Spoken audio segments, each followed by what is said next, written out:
అసలు మారు మనసు అంటే ఏంటి, అసలు మారు మనసు మనం ఎందుకు పొందాలి అని చెప్తే, లూకా శుభవార్త 1వ అధ్యాయము 14వ వచనము 15వ వచనం మనం చదివితే, దేవుడు ఏమంటాడంటే, కాలము పరిపక్వమైనది, కాలము సంపూర్ణమైనది, సమయము ఆసన్నమైనది, మీరు హృదయ పరివర్తనము చెంది మారు మనసు పొందండి, బాప్తిస్మాన్ని పొందండి.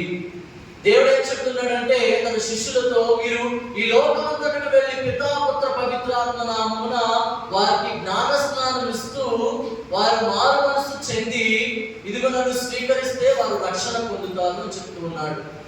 అయితే ఇక్కడ దేవుడు చెప్తున్నాడు, repent and believe that the Kingdom of God is at hand. ఇదిగో పరలోక రాజ్యము సమీపించుచున్నది, మీరు మారు మనసు పొందండి. అసలు మారు మనసు అంటే ఏంటి? యేసు ప్రభువు తన పబ్లిక్ మినిస్ట్రీ స్టార్ట్ చేసే ముందు, అంటే before he starts his public ministry, Jesus fasted for 40 days. Why you know? In order to get strength from the Lord. So మనం ఏం చేయాలంటే ఈ 40 రోజులు ఈ ఉపవాసము, ప్రార్థన, దాన ధర్మాలు అని చెప్పి ఎంతో మంది చెప్తూ ఉంటారు. ఎన్నో ప్రసంగాలు విని ఉంటాం, ఎన్నో గొప్ప గొప్ప ప్రసంగికుల ద్వారా మనం విని ఉంటాం, ఎన్నోసార్లు ఎక్స్పీరియన్స్ అయి ఉంటాం, కానీ మనలో మార్పు లేదే. అందుకే దేవుడు అంటూ ఉన్నాడు, దేవుడు బిడ్డలారా, repent and believe that the Kingdom of God is at hand. అసలు నిజమైనటువంటి మారు మనస్సు ఏమిటి అంటే, నేను ఒకటి చేయాలనుకున్నాను కానీ నేను చెయ్యట్లేదు. ఎలా అంటే, ఉదాహరణకు చెప్తున్నాను, ఒక అమ్మ తన కుమారుడికి చెప్తుంది, నాన్న నాకు కొంచెం ఆరోగ్యం బాగాలేదు, నువ్వు బయటకు వెళ్ళకుండా నాతో పాటు ఉండరా ఒక రోజు అని అడిగింది అనుకో. లేదమ్మా నా ఫ్రెండ్స్ అందరూ వెళ్తున్నారు, నేను కంపల్సరీగా వెళ్ళాలి అని చెప్పి ఆయన వెళ్తున్నాడు. కానీ ఆయనలో ఒక ఆలోచన వచ్చింది, ఏమిటి? మా మమ్మీ ఆరోగ్యం బాగాలేదు అని చెప్పింది కదా, నేను వెళ్తున్నాను కదా అని చెప్పి మళ్ళీ ఆయనకి మనసులో అనిపిస్తుంది, అయ్యో మా మమ్మీకి బాగాలేదు కదా, నేను వెళ్ళడం అవసరం అని చెప్పి మనస్సును మార్చుకుంటాడు. అంటే I want to do something but I'm not going to do that. Why? I changed my mind. నా మనస్సును నేను మార్చుకున్నాను. I'm restraining from what I'm going to do. నేను చేయాలనుకున్నది చేయట్లేదు, వెనక్కి వెళ్ళిపోతూ ఉన్నాను. అయితే ప్రియ దేవుని బిడ్డలారా, ఈ 40 రోజులు మనం లెంటల్ సీజన్ అనగానే ఏమనుకుంటాం? లెంట్ సీజన్ అంటే ప్రేయర్, ఫాస్టింగ్, ఆల్మ్స్ గివింగ్. అసలు ప్రార్థన అంటే ఏంటి, లేకపోతే ఉపవాసం అంటే ఏంటి, దాన ధర్మాలు అంటే ఏంటి అనే విషయాలను మనం చాలా మంది చెప్తారు, వింటాం. కానీ మనం ఈ తపస్కాలంలో ముందుకు వెళ్ళాలంటే ఏం కావాలి అంటే, మన మనసు మారాలి, మన ఆలోచనలు మారాలి, మన నడవడిక మారాలి.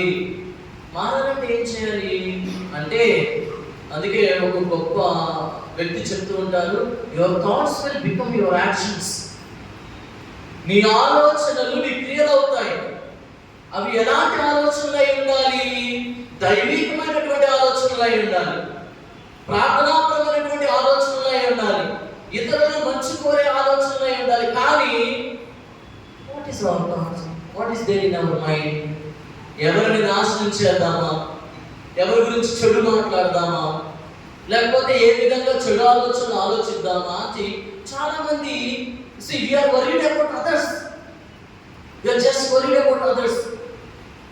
ఓ ఫాదర్ అలా ఉండాలి, సిస్టర్ అలా ఉండాలి, చర్చ్ పెద్దలు ఇలా ఉండాలి, సంఘస్థులు ఇలా ఉండాలి, యూత్ వారు ఇలా ఉండాలి అనుకుంటాను. కానీ నేనే విధంగా ఉన్నాను, నా జీవితం ఏ విధంగా ఉంది, నా జీవితం ఏమైనా మార్పు ఉందా అని చెప్పి మనం ఆత్మ పరిశీలన చేసుకోవాలి. ప్రియమైనటువంటి దేవుడి బిడ్డలారా, ఈ రోజు దేవుడు అంటూ ఉన్నాడు, ఇదిగో తన యొక్క సువార్తను యేసు ప్రభువు ప్రారంభించే ముందు ఒకసారి చదువుదాం.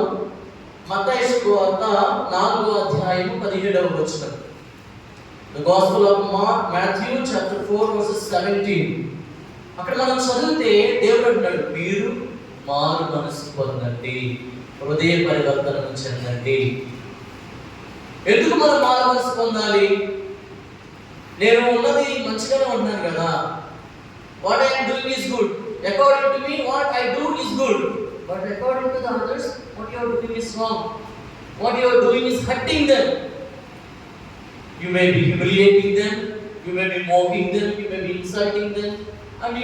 That is good for you. What is good for you may not be good for others. నాకు మంచి అనిపించింది, వేరే వాడికి మంచి అని అనిపించాల్సిన అవసరం లేదు. కానీ we should always think and do the actions that always give for the good of the many, not good of myself. Not నాకు మంచి జరగాలి, నాకు జరిగింది చాలు, నాకు మంచి అనిపిస్తే చాలు అని ఈ విధంగా ఉంటున్నాం. కానీ దేవుడు అంటాడు, మీరు మారు మనసు పొందండి. పాపములోనే బ్రతుకుచున్నచో చెడును నీ దేహము, పాపములోనే మరణించినచో తప్పదు నరకము. మనము పాపాత్ములమని ఎవరో వచ్చి మనకు చెప్పవసరంలా, మనం చేసేది తప్పు అని మనకి ఎవరు చెప్పవసరంలా. మనలో ఉన్నటువంటి ఆ పరిశుద్ధాత్మ దేవుడు మనతో మాట్లాడతాడు.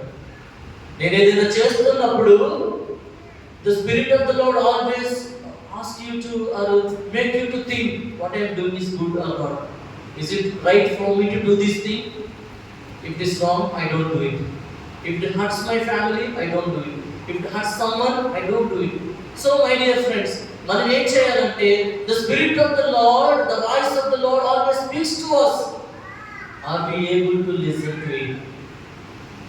ఆ దేవుని స్వరం మనలో ప్రతినిత్యం మాట్లాడుతూ ఉంది, కానీ ఆ స్వరాన్ని నేను వినగలుగుతున్నానా? In the parable of the prodigal son, we see he went away from the father and he lived his life as he wished, enjoyed and all the nonsense he did.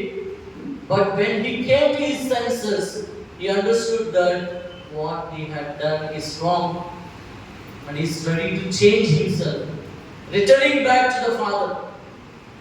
The repentance, the word repentance, it always makes us to think, come back to God, return to God. Father, like the prodigal son coming back to the father, father runs to him, hugs him, kisses him, and really he was so happy for him. In the same way, God is waiting for every one of us with unconditional love. Are we really able to repent? Are we able to understand the love of the Lord? Are we able to turn back and look ourselves what we are? Or we are just running and just going on our ways? Dear friends, దేవుడు అడుగుతున్నాడు, ఆ తండ్రి తన కుమారుని ఏ విధంగా స్వీకరించాడో మనం వెళితే దేవుడు స్వీకరించడానికి సిద్ధంగా ఉన్నాడు. In the parable of the prodigal son, we see the conversion, confession and celebration.